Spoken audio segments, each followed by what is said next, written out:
Hare. Morning, Paul. And Stuart May. And Air Evac Life Team Air Ambulance Service. Donald, tell us a little bit about Air Evac, how long you've been here and what you do.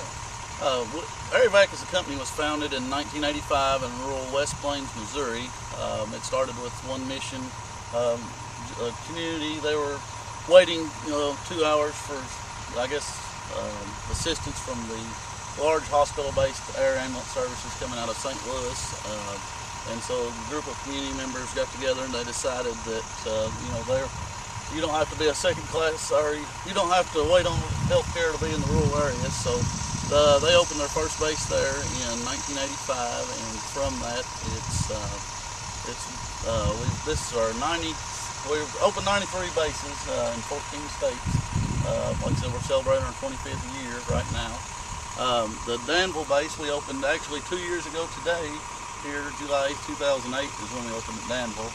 This was our 56th base, so we actually opened our 93rd base last week. So we've so you've been growing rapidly. I was going to say, the advantage of us versus other air ambulance, our membership allows our citizens or members that support this, they can sign up for a membership, and then if we have to be flown, or if they have to be flown in a life or limb threatening emergency, then they will not receive a bill for that. We will bill their insurance company, and we'll take that as payment in full.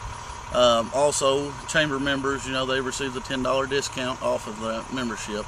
Currently, nationwide, we're over 850,000 members, and like I said, for our base here, we have 9 aircraft here in the state to serve the Commonwealth of Kentucky, but this base here, we service Boyle and the surrounding counties, probably like a 50-mile radius around it.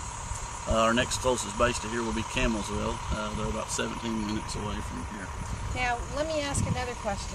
You have 3 people who are ready all the time for a call. You have a paramedic, you have a nurse, and you have your pilot. And they're all trained at advanced levels, obviously, for trauma and accidents.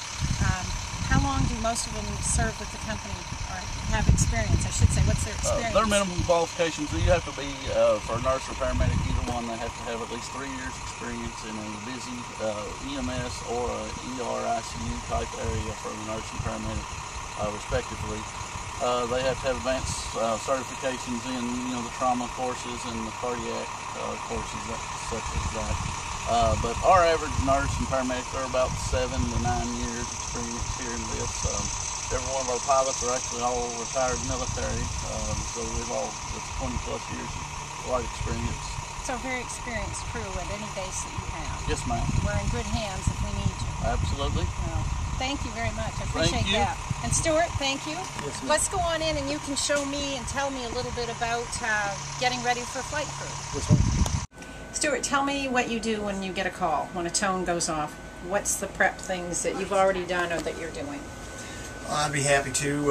One of the first things to remember is that there's been a lot of preparation that's gone into getting ready for that call. The first thing we've done in the morning is we come in and we checked weather for the next 12 hours. Pilots work a 12-hour shift and per FAA guidelines. And we go out, we pre-flight the bird, the aircraft. We assess the situation maintenance-wise and whatnot. There are certain scheduled inspections that need to come up, or that come up and you need to correct for. But presuming all that's good, our mechanic is on call at all times. He's here every day, and so our aircraft's ready to go. The weather's good. I've already checked all that. There's certain FAA required paperwork and all the things that keep us safe and that we do on a daily basis. But once that's done, I come in and I assess the weather for the next 2 hours, and usually every 30 minutes to 2 hours I check weather so that I'm ready to go. So when the tones go off or when the phone call comes in that requesting our service, it could be a transfer or a flight from a scene location, which could be a car crash or an airplane crash or whatever. There's something on the ground that needs some help. And we can land anywhere. We can also go from hospital to hospital, or just take them from the scene, the roadway for instance, to the next closest hospital. When that tone goes off, the crew kind of leaps into action. They go prepare themselves for the flight, grab their helmet, and head out the door in an orderly, safe fashion.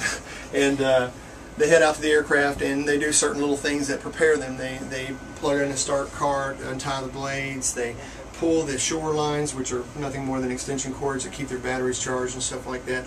They pull those off while I do a last minute, last second weather check. I come over here to our computer, I check our weather. There's various approved FAA weather sites that we use, and check the weather real quick for that location. And it's important to know we don't look for the weather to be good enough for us to get home. We just make sure we can get to the patient safely and transport the patient to the hospital. If we have to stay there, that's fine. But I'll check that out, and the call comes in, and they say basically how much does the patient weigh, because that's a factor. Where it's coming from, where it's going to. I'll give them a yay or a nay, basically yes we can do it or no we can't. And at that time, I head out to the aircraft, crank it up, and we depart.